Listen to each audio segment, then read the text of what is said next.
আল্লাহ সুবহানাল্লাহ সুবহানাল্লাহ সুবহানাল্লাহ সুবহানাল্লাহ। আসসালামু আলাইকুম কাকা। ওয়ালাইকুম আসসালাম। বাদে কি অবস্থা, ভালো আছো নি? আছি ভালো আছেন না কাকা? আছি ভালো। এরে কাকা আর হলার অবস্থা খুব খারাপ। ইমান দিন যে হসপিটাল লই যাওয়া লাগবে। আর কি করতাম কাকা? আর তে আল্লাহ কত মু গেছি, কত জনের কাছে গেছি, কেউ আরে আমার টিয়া দেয় না। বেগুনে কর নাই নাই কাকা জানে হোক আর টিয়া 10,000 মাল করে দেন আরো বড় ইমান দিন যে হসপিটাল যাওয়া লাগবে। বাতিজা আমার কাছে টাকা নাই, আমিও আসলে পরিবারের বিভিন্ন কাজে কাজে অনেক টাকা খরচ করছি, এই মুহূর্তে আমার কাছে টাকা নেই। জানে হোক আপনি কই হলো মানছে তো আমার টিয়া 10,000 লই দেন কাকা। শালার বেটা বিপদে আছে, তার কাছ থেকে সুদ বাড়াই নিতে হইব। বাতিজা আমি তোমাকে 10,000 টাকা দেবো, তবে এই 10,000 টাকায় প্রতি মাসে তুমি আমাকে 1,000 টাকা করে সুদ দিতে হবে। এটা কাকা 1,000 টাকা হলে বেশি হয়ে যাবে না, কেন কমায় রাখলে ভালো হইতো না কাকা?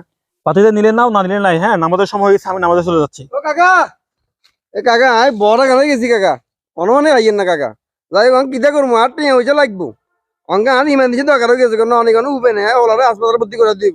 আচ্ছা ঠিক আছে কাকা, 10,000 1,000 টাকা লাভ দিব, আমার টিয়ার কোনো চিন্তা করি না, লাভের টিয়া ঠিক সময় মতো আমার বাজে হইব দেন।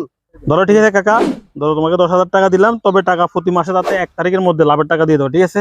একেবারে কাকা আমরা হাসা কথা কই, আমরা কোনো চিন্তা করি না, মাসের 1 তারিখে আমার বাড়িতে লাভের টিয়া যাবে, আমি চিন্তা করি না। আচ্ছা ঠিক আছে, ওই কাকা দাও। হ্যাঁ, হালার ফুয়া হালা হাসক তো নামাজ সরস, আবার মানুষের লাভের টিয়া গেরামে গেরামে আড়ি আড়ি দশ।